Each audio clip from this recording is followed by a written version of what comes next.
Okay, guys, this is today's class. I'm having recorded on Monday. One of our elders is having bypass surgery. Um, and so I've not done this before. Hopefully, we're doing this right. I'm going to cover material that I would have covered with you in class tomorrow.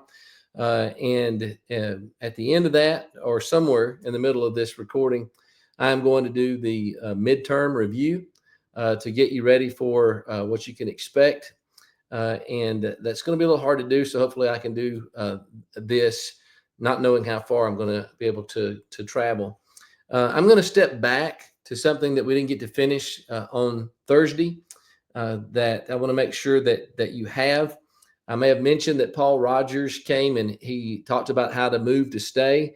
I think that's material that I want you to have. It was very invaluable, even though it was over 30 years ago. It's something that I think that you will be glad that you have. He talks about the idea that it's not always possible or practical to move to stay. And he mentions that some examples of this would be that some can't be pleased, and you'll find that in the course of your working there. Some congregations don't provide adequate encouragement, and we need that in order to be able to do that work long term. And in some places, a man is going to be overworked and underpaid. And I could give you examples of works I'm personally familiar with in which that's the case. But there is great worth to a long ministry. It usually will help the local church to grow. It enables you to be able to take your time to do your very best. It provides an opportunity to know people at their best and their worst. It'll allow you for some long range planning. You know, we talk about goals and smart goals and uh, uh, talking about SWOT analysis and those kinds of things, and being able to project out what do we want to do for the next 3 5 years. That requires you to be there and to be a part of that, and to be able to pivot and to adjust as time goes by. It makes it possible for you to have a better influence in the community, for you to stay there for a long time, and it provides you with a personal sense of achievement to be able to look back and see a long, fruitful work. I was thankful to be in Virginia for a little over 11 years, to be in Colorado almost 13 years, and we've been almost 6 years here in Kentucky. And it takes some time to be able to implant a culture and to instill some confidence and to grow your leadership. So, how do you move to stay? Here are some suggestions I want to give you to things you can do to help you to move to a work and to stay there. Settle it in your own heart. Make up your mind that you're going to stay. Take time to study. If you don't become a student of the word, or you don't remain a student of the word, then it's going to be difficult for you to stay there long term. Plan your preaching. That's something that's very much a part of what we're saying in this class, is that you need to plan your preaching. That is a vital part of this. Love people sincerely. We're going to say later on that you can't be fruitful in a work if you keep yourself sequestered from people, if you don't love and become involved in the lives of people. Number 5, be available. Number 6, like that, be flexible. Next, learn to lose gracefully. Not every idea is going to be a winner. Not everything that you suggest is going to be something that the eldership or the men of the congregation are going to want to embrace. Maybe it's not now, maybe it's later, but always be on the high road when it comes to that. And then refuse to be startled by statistics. You know, we had an elder in Colorado that said, I wish we could just take the statistics boards off of the register that has the attendance and so forth. He said we should be more concerned with spiritual statistics, the growth and character and so forth, and the numbers will take care of themselves. And so I think that's very helpful for us. All right, that's all I'm going to say about that. The next section we call What to Do Your First 30 Days on the Job. And setting the tone of what you do when you go into a work is so important. And so while you may find that you've made some mistakes and you can make some adjustments, how much better to on the front end to figure out these things. There are so many aspects in 2 Timothy chapter 4, verse 1 through 8 that help us as preachers. But I want you to focus on 2 Timothy chapter 4 and verse 5, where Paul tells Timothy to fulfill your ministry. The King James said, make full proof of your ministry. That word means to fulfill, to thoroughly accomplish. That is, by fulfilling to the utmost all of its duties. And I want you to notice that Paul doesn't give us all the hows of how you do that in this verse. Common sense and experience are required to fulfill your ministry. And that's the focus of this particular section that we're talking about. You should be able to focus on your life and work in at least two ways. Number one, you should be able to look at the big picture over the long run. But number two, you should focus on the details of each day, as these are the brush strokes that make the big picture and the steps that make the long run. My approach to local work has always been to think in terms of being there for a long time and taking the time to build the work, as we've just talked about. But what do you do on that first month is very key to what you're going to be trying to build in the long run. And so I want to discuss with you for just a few moments what to do your first 30 days on the job. Number one, get organized. Now that starts from the first day that you're unpacking the boxes in your office. Take the time to organize your library with some methodical system. Now, my file system includes counseling files, and a lot of this you can store digitally, you can scan. In the age in which we are, I also keep hard file copies because my ministry extends back to 1992 and before computers and before scanning and those kinds of things. But I think there's some value in having that to where if you need to at least print it off, whatever it is that you scan. Magazines and periodicals, copies of the sermons that you've preached. I know some guys say I never preached my sermon again, but I think there's some value in keeping that. It can be resource material for future sermons that you preach. Somehow, I keep this in a hard copy fashion, personal letters. Keep topical files, brotherhood periodicals, audio sermons, bookmarks, going to places where you can find that, miscellaneous teaching materials, and know where everything is. It saves time when you go looking to have an organized filing system. Clearly label and organize the notebooks on your shelves. You think about the classes that you're taking, hold on to those. I still use notebooks from almost 40 years ago when I had started preaching. So what does all this do? This is one tool to help to make you a better time manager, and you won't waste time looking. And we'll talk more about that in a future lesson. Number two, first 30 days on the job, set goals. Now, obviously, you can't establish very clear, specific goals for the church. You don't know the church yet, and they don't know you. That takes time. But you need to try and ask some questions like these. What am I going to do to build a closer relationship with God? And your goals should lead you toward that. Number two, how many souls do I want to try and win this year, in the next 5 years? Number three, what is my strategy for knowing God's word better? Number four, what is my strategy for knowing God's people here better? And number five, what are my goals for strengthening the brotherhood? Your primary focus is on your local work, but what are you doing to try to be an asset to the church beyond your door?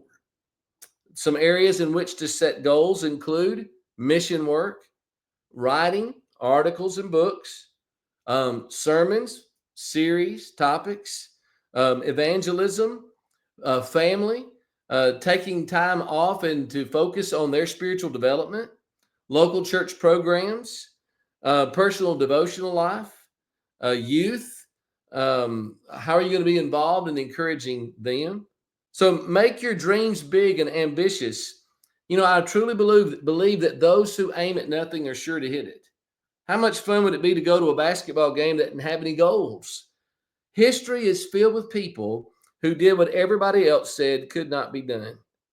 You know, for years, the 4-minute mile was considered the not merely unreachable, but according to physiologists of the time, dangerous to the health of any athlete who tried it.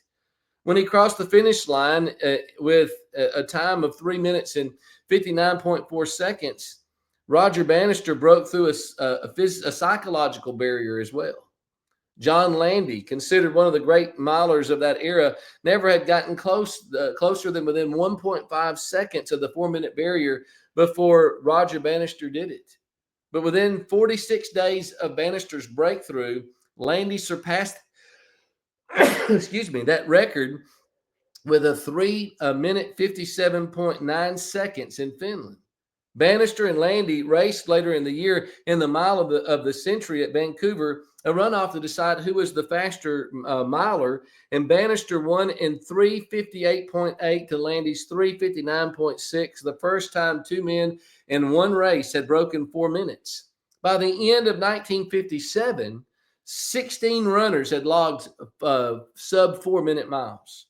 The run was all the more remarkable considering that he was running, the New York Times said, in a 15-mile-per-hour crosswind that gusted to 25 miles an hour. When you begin a work, you can settle for mediocrity and the minimum, but remember that you are a steward of your talents, of your opportunities, and of your time. And so think big. Number 3, your first 30 days on the job, set parameters. By that, I mean boundaries.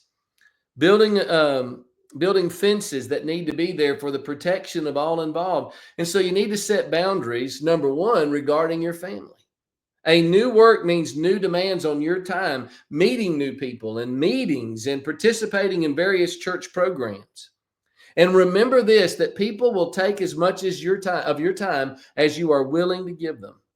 You are setting the tone by the decisions that you make in those first few days. If you allow people to do so, they'll schedule things for your days off and for all of your nights. Don't do this. It will produce burnout in you. It'll cause your family to resent you, and it will put you on the road to being a workaholic. And so set boundaries regarding your family. Number 2, set boundaries regarding your personal schedule. Never work in all 3 parts of the day. And you don't owe an explanation. You work hard when you're on and you are supposed to, and you give the brethren the work that you're supposed to do, but don't work in all 3 parts of the day, morning, afternoon, and night.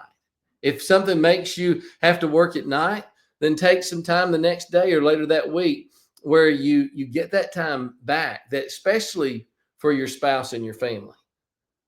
Set boundaries regarding the former preacher. Remember, someday you too may be the former preacher. And you only have half the story when you're being told about him, for good or bad, and that's not the complete picture. Set boundaries, number 4, regarding problem members. Be careful of those who are eager to tell you all of the church dirt, and they may think that they're doing you a favor by helping you as the new preacher. But you owe it to yourself to learn people for yourself, not as others see them or know them. Don't let others prejudice you with their analysis of others.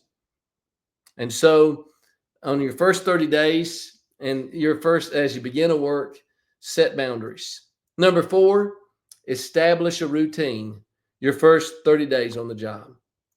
I can't emphasize enough the great gifts that you were given by getting to, having the resources that you have in being a student in the school. And that material is going to help you as you go about your daily lives. One of the things that are helpful is to be able to make a log of what you do with your time. And that's going to help you when people ask, well, what are you doing with your time? But it will also help you to figure out your routine. I've always tried to organize my day and my week and stick to it. If you don't plan your day, then others will, or Satan will. And so you need to establish a routine that keeps you from being idle or losing blocks of time. Some things that belong in your daily routine are personal Bible study, people time, that means visits, correspondence, Bible studies, drop-ins, and writing, articles, sermons, Bible classes, and exercise. You need to make sure that you have a routine that is beneficial for every part of your life. Number 5, in the first 30 days on the job, we mentioned this the other day, you may recall, visit delinquent members. Sam Kennedy, an elder at Bear Valley, did much to help me with that. to meet with some that I wasn't seeing on Sunday, and some that I would not have seen if I hadn't gone to see them. And let me add this here, for lack of a better place to talk about it, as early as you can, make contacts in your community. Get to know your banker and cashier and neighbors. Allow members to introduce you to people. When I was in Alabama, it was the Livingston Police Department, the college administration, the local printer. In Virginia, it was a judge, courthouse personnel. In Colorado, it was every neighbor in my cul-de-sac and local merchants. And here it's been neighbors and a U.S. representative. Any way that you can begin to build connections in the community. Immediately start visiting visitors to the assemblies. These are things that can be done. So what will paying attention to these things do your first 30 days on the job? Number one, it will set the tone for your work. Will you have the peace of mind, or will you feel like your mind is in pieces? Number two, it will allow you a sense of control. Otherwise, life will just happen to you. Number three, it will give you a template or a pattern. You know, one of the things I love about local work is that every day is different. This can also be one of the more frustrating things about local work. There'll be times when your template is completely broken, and that's when people drop in to visit. Counseling, whether planned or unplanned, crises that arise. As I'm speaking today for you, there have been 2 or 3 things that have come along that I had no idea was going to happen when I woke up today. And they're just parts of the things you have to account for. But many of your days will be gloriously ordinary. It's what you do with yourself and your time on the ordinary days that will build a successful ministry. And by paying attention to the things we've talked about in this particular lecture, it will open doors of opportunity. You should not be motivated by being a big name preacher in the brotherhood or being sought after. But God will use a man who organizes and prepares himself for service and ministry. What you do from the very beginning of your work influences that. In Titus chapter 1, verse 1 through 3, Paul says, Paul, a servant of God and an apostle of Jesus Christ, according to the faith of God's elect and the acknowledging of the truth, which is after godliness, in hope of eternal life, which God who cannot lie promised before the world began, but hath in these last and due times manifested his will through preaching, which is committed unto me according to the commandment of God our Savior. I firmly believe that preaching is the most important work in the world. Verses like these confirm my way of thinking. And that means that the one preaching is a vital cog in God's plan. I owe it to my God and the work that he has given me to do to be as prepared and focused and organized as I possibly can be. And you set the tone for that from the very first 30 days on the job. That's all I'm going to say about that. And that's going to close that first section, that first part that we're talking about, the interview, the beginning of a job. Now, part 2 I want to deal with today as well is what we might call the preacher's administrative work. And I want to start that unit with this particular lecture. We call this the preacher's daily schedule. The most important and the easiest way I know to make the most of your time is to have a daily schedule. Time is a resource, just like money. And people will spend your time for you if you are unscheduled and unorganized. If you are schedule oriented, you will be more apt to be productive and to be able to measure that productivity. But why have a daily schedule? Well, let me give you some answers to that. Number one, having a daily schedule helps you with the stewardship of your time. You know, God had a plan for the exiles of Judah. You remember that in Jeremiah 29 and verse 11? For I know the plans that I have for you, declares the Lord, plans to prosper you and not to harm you, plans to give you hope and a future. Remember again, 2 Timothy 4 and verse 5, fulfill your ministry. Good planning will help us to avoid anxiety. Number two, Jesus urges us to have no anxiety about tomorrow. Matthew 6 and verse 34. And being proper stewards of our time will help us with that to a great degree. It keeps us from being like the man in Christ's story who wanted to build a tower, but who failed to estimate the cost and was unable to finish it. Luke chapter 14 and verse 28. And Jesus says, others mocked him. Number 3, a daily schedule gives you direction. Now, keep in mind the need to pray about what you will be doing in that day and that week and the like. We need to let him direct us providentially and then launch out in faith to do what he wills. Number 4, a daily schedule will help you to prioritize your ministry, especially in the short term. Number 5, it helps to prevent large blocks of wasted time, daydreaming and web surfing and social media trolling. And number 6, a daily schedule helps you to see your plan, helps by helping you see your plans, which gives you a sense of what you are emphasizing in your local work. Are you spending an inordinate amount of time in one area to the neglect of somewhere else? So what are some practical tips for making a daily schedule? All right, number 1, write up a schedule at the beginning of the week. Spend time to reflect and to think about the items that you need to put on that list. Feel free to add items as you think of them or as they get added to that list. Realize that the prioritization of that list is ever changing. It may be a death in a congregation that upends that, or you get up a home Bible study. All those things are going to change your schedule. Include appointments and tasks that you have volunteered to do or have been volunteered to do. And maybe what can be very helpful is to organize those tasks by day. Give everything a task. So how about when you write letters to visitors or members? Maybe you say, that's something I'm going to do on Mondays, and put that in that bucket. I'm going to go visit on Tuesdays and Thursdays, or maybe depending on where you live, if people live closer by, maybe you spend a little bit of time every day going and making visits. Files, articles, sermons, correspondences, or if there's any filing that you need to do that on Tuesdays. Schedule Bible studies for Mondays or Thursdays if you can, and sometimes you can. Maybe you have elders meetings on Wednesday or Sunday or Thursday. Write articles on Wednesday. Do specialized studies, premillennialism, baptism, restoration history on Wednesday. And so compartmentalize your week and assign tasks to different days. And that will help you to organize your week. Number 2, mark off those items as you complete them. In a way, this then becomes a to-do list, and it helps you to measure your progress. Number 3, be comprehensive with your schedule. So have areas of focus. Make sure that you're focusing as exhaustively as you can. Focus on personal goals. Focus on subgroups. What am I doing to engage with singles, with youth, with divorcees, with the elderly? And so engage yourself in activities that put you in contact with them. Number 3, focus on congregational activities, visitation, counseling, hospitality.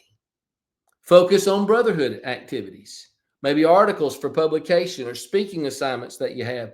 Focus on community activities, benevolence and evangelism. And number 4, construct the schedule, keeping in mind regular recurring tasks. For me, it's the Daily Bread email. It's teaching this class. It's workshop prep for Equipped. It's sermons, Bible classes, and various things that come along. Have a way to measure how much time is spent on the items on your schedule. So what I will often do is I'll write in visiting, and then 2 hours, Bible study, 50 minutes, counseling or premarital counseling, 45 minutes, an hour, and you keep up with all of that. It helps you to know directly, where's my time going? Number 6, use the schedule to keep you balanced in your use of time. And number 7, be in the habit of writing it down. When ideas or tasks or needs arise for local work, don't hesitate. Write it down or put it into your phone, whatever you need to do in order that you don't lose those things. Number 8, don't bite off more than you can chew. We can frustrate ourselves through overambition and actually accomplish less by doing so. Know your limitations and capabilities. Most of us can't knock out 15 things in a day. Number 9, consider tackling the most dreaded habits or items first. That's the practice of delayed gratification. Eat your vegetable first, and then you can have dessert. Do your homework, and then maybe you can watch something on television. Number 10, adjust your schedule to allow for your most and least productive times. Do you know what your most productive time is? I'm sure you do. My most productive time is in the AM, especially from 8 to noon. And I'm a little less productive sometimes in mid-afternoon. And so that may be the time to go visiting or to focus on something that doesn't require study. That's very personal to you. Number 11, focus on one thing at a time. If we're not careful, we can spread ourselves out with 3 or 4 open projects, and we become multitaskers, and our quality of work can suffer in all of those areas. Stop and take a break when your work becomes unproductive. Going to the restroom, getting a drink of water, walking around, driving out to make a visit, all can recharge your batteries. Number 12, if you use some kind of an organizer, whether it's on your phone or if it's a paper type, find a means and method that's easy. Sometimes, at least for me, a cheap pad or an index card or sheet of paper works better. And then number 13, follow Jesus's 5 keys to the use of his time. Key number 1, direction. Jesus could use his time to the greatest advantage because he knew why he was on earth. In John 4:34, he said, "My food is to do the will of him who sent me and to finish his work." Number 2, prayer. Jesus knew the power of prayer. We have a record of 17 instances of his prayer. Once he woke up before daybreak, according to Scripture, and went into a solitary place to pray. Another time he prayed all night. Number 3, single-mindedness.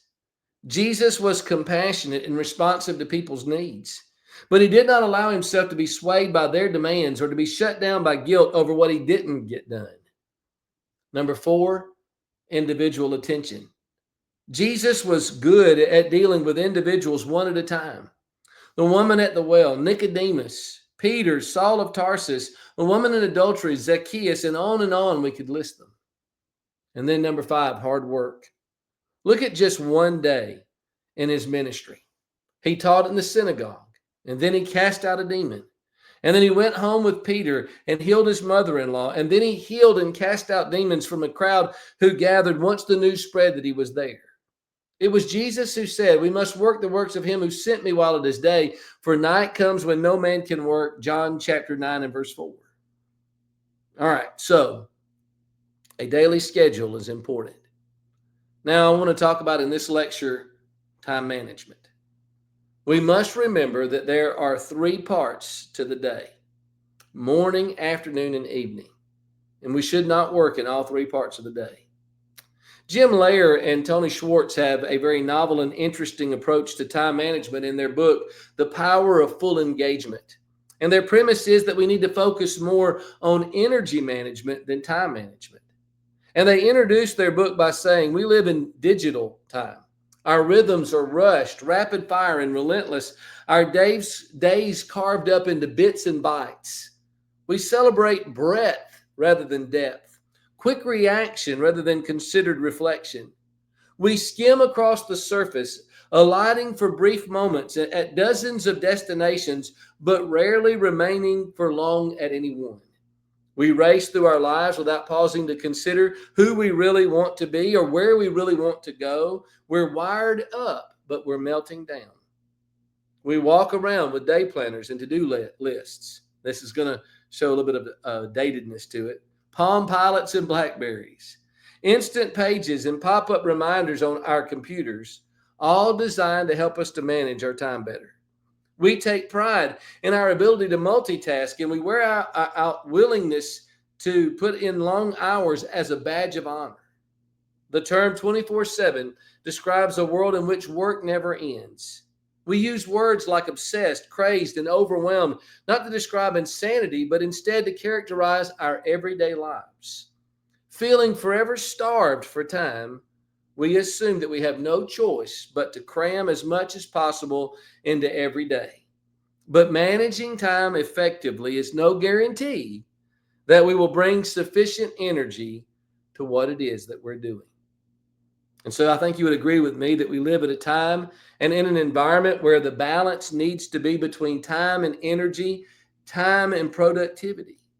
As Paul would say in Ephesians 5:16, we need to make the most of our time. Or in Colossians 4 and verse 5, we need to make the most of the opportunity.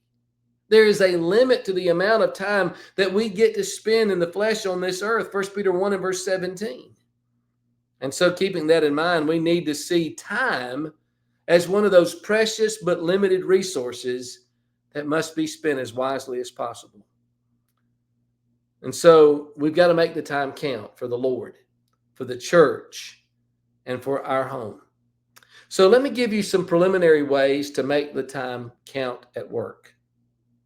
Some of this may be a little bit redundant of what we've just said, but I think it's important. Number one, write down your daily, weekly, and monthly tasks and use that as a checklist, marking them off as you accomplish them. Number two, when you're made aware of phone messages and correspondences or important visits, do them immediately without delay if possible. Number three, don't touch the same piece of paper twice. That applies to electronic stuff as well, emails, texts, and so forth. Number four, develop and stick to a daily routine and schedule as much as possible, allotting regular time frames for recurring tasks. Number five, get into work as early as you can and leave at a reasonable rather than a late hour. Now, here are some preliminary ways to make the time count at home. Number one, take your days off and your vacations. Don't neglect this. Take your wife on a romantic getaway. Cozumel was one of the brightest moves I ever made. And on our 10th anniversary, I took her to New Hampshire. I mean, on a shoestring budget, but we did it and it was fun. This weekend, we're going to the Red River Gorge here in Kentucky. Every once in a while to do something like that is important for your marriage. Make sure to unplug with them as often as possible, to leave your electronics down and away and behind. Do things that your kids like to do. Date your mate. Do activities together that your spouse enjoys. I've picked up taking to doing not crossword, but puzzles with my wife at night. She loves them. And so I'll take some time every day if I can, and we'll sit down and we'll do that together. Take your children with you on foreign mission trips or speaking engagements and make it special for them. John Wynne, in the book Pastoral Ministry to Family, said, if a minister devotes all of his time and energy to making a success of his profession, life in his home must suffer. It is possible for him to gain a church and to lose a home. His sense of value needs constant prayerful review, lest he subjugate family welfare to administrivia under the mistaken assumption that these comprise the kingdom of God. Dr. Michael J. Davis contributed the following to Toastmaster a few years ago. His approach was to explore some usurpers of time. Here are some usurpers, some underminers of time management that can happen to all of us. Number one, usurper is looking for things. Did you know that researchers estimate that the average person spends 2 hours every day looking for things? Usurper number two, perfectionism. Know the difference between perfection and excellence. So often we paralyze ourselves by having to do it perfectly and we never get anything done. Number three, a sloppy first effort. This is the opposite of perfectionism. Poor work is seldom satisfactory work. There's a popular adage that asks, if you don't have time to do it well, when will you have time to do it over? Number 4, not understanding assignments, especially if we're given something to do by someone else or we're dealing with the expectations or requests of others. Pride goeth before a fall, but it's also a time waster. Number 5, assuming others' responsibilities, doing work that others are responsible for. Helping people is never a waste of time, but allowing ourselves to be used can be. Number 6, not consolidating tasks. Dovetail events together and kill two birds with one stone as often as possible. Going to the grocery store, coming back from a visit. Going to the bank on the way to a Bible study. Any way that you can put those things together.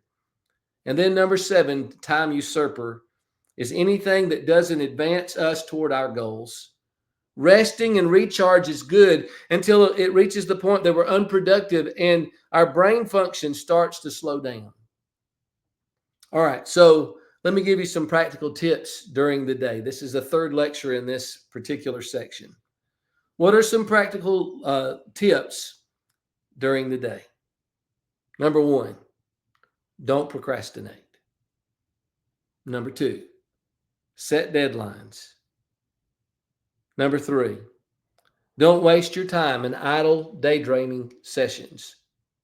Number 4, expect the unexpected. Number 5, learn to say no. Number 6, use shortcuts and helps. Number 7, work on one thing at a time. Number 8, be a finisher. Number 9, use prayer and willpower on a daily basis. Number 10, watch for unscheduled interruptions. Number 11, get started now. Number 12, evaluate constantly. What is the best use of my time right now? Number 13, be selective. Number 14, do the hard things first. Number 15, don't rely on crisis or pressure to motivate you. Number 16, don't constantly respond to the desires of others. Work on your goals. Number 17, be an efficient worker. Number 18, work on organization. And number 19, have a reward system, rewarding yourself for productive time used. I believe that comes from an old resource by J.J. Turner. I don't have it noted in my notes, but I believe that that's where that came from. What time is it? Time to do well. Time to live better. Give up that grudge. Answer that letter. Speak the kind word to sweeten sorrow. Do the deed you would leave till tomorrow. All right, next. How should a preacher best use his time? There's no single answer to give to this. A more frequent mistake is choosing only one thing as the answer. There are 4 areas not to be neglected in our use of time.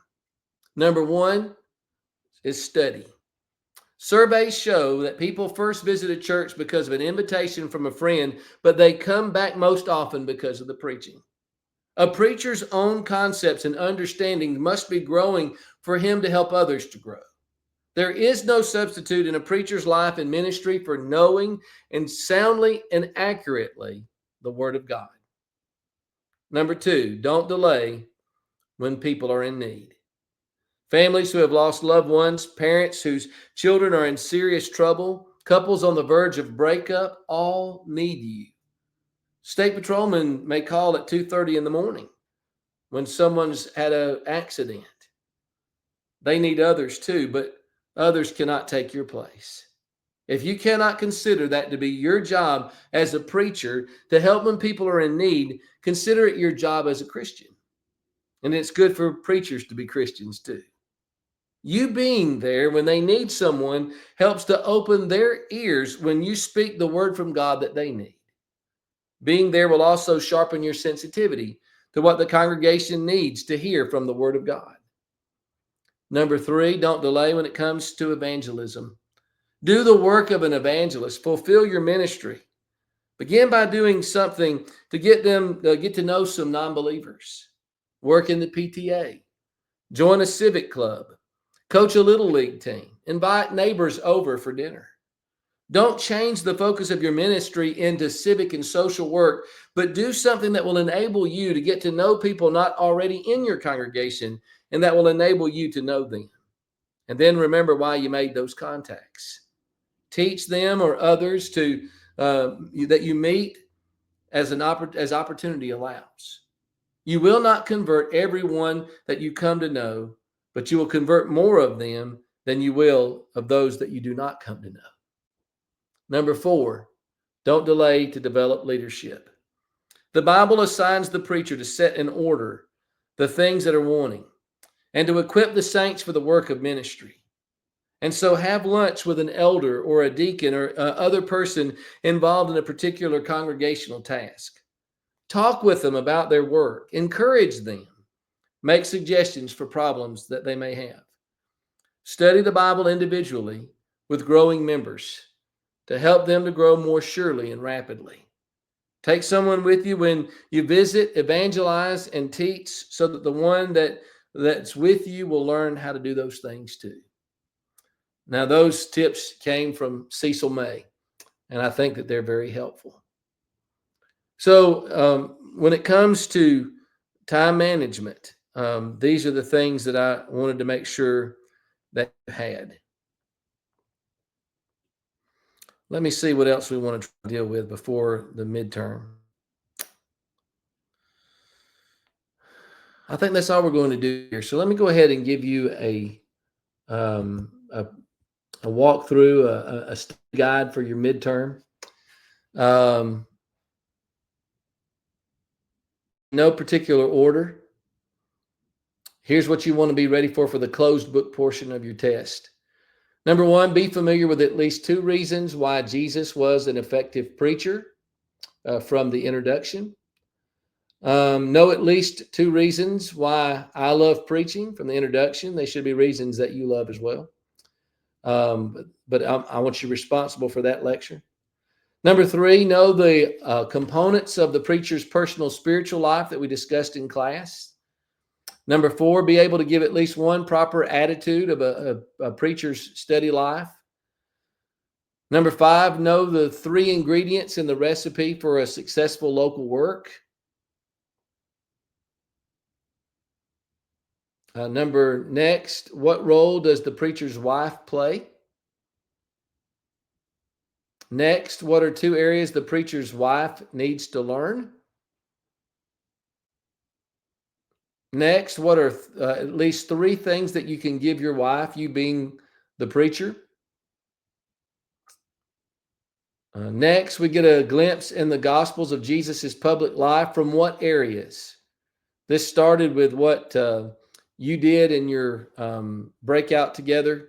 And then when I started class on the following class session, I gave you some others. Next, be familiar with the interview process. Next, know at least 3 suggestions for beginning a new work. Next, name 5 ways that you can move to stay. Next, name 2 areas to set parameters or boundaries your first 30 days on the job. Next, list 3 practical tips for making a daily schedule. Next, name at least 2 time usurpers.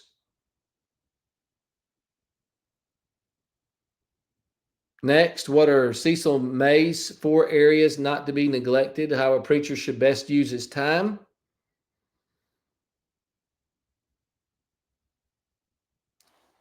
And that's as far as we have gotten in our study together in class. We've done a lot more talking together in class, and that's just fine. But it means that we've got a whole lot more to cover in the second quarter. And understand this, that you need to be familiar with pages 1 through 124 of Man of God. It's open book, but it's timed. And so we're going to time you. I believe it's about 30 minutes that you'll have to answer the questions, and then you'll have to submit that. And then the second part will be closed book. You guys have my cell phone number. You have my email. So if you have any questions about any of this, then you can submit that to me. The test is going to be multiple choice. It's going to be true, false. It's going to be fill in the blank, short answer or short answer. No essay, no lengthy responses. And I think if you use the study guide, if you will study your notes, that includes the ones from today. There's a lot of important stuff in today's lesson. Then it will have you prepared for your midterm on Thursday. What I anticipate is that you'll come into class. We will immediately have on Thursday, I'm talking about, we'll have prayer, and then we'll have the open book part. We'll be doing that 30 minutes. And then when I call time, not 31, not 32, you must submit at that point what you've done. So hopefully you've been reading that. And then the second part, the closed book, no notes, is until you get finished. And then you would submit that. All right. Any questions? Let me know. Guys, I hate not getting to be with you in class tomorrow. Hopefully this is a one-off and it won't happen again. But it's just not possible for me to be there. All right. God bless, and we'll see you soon.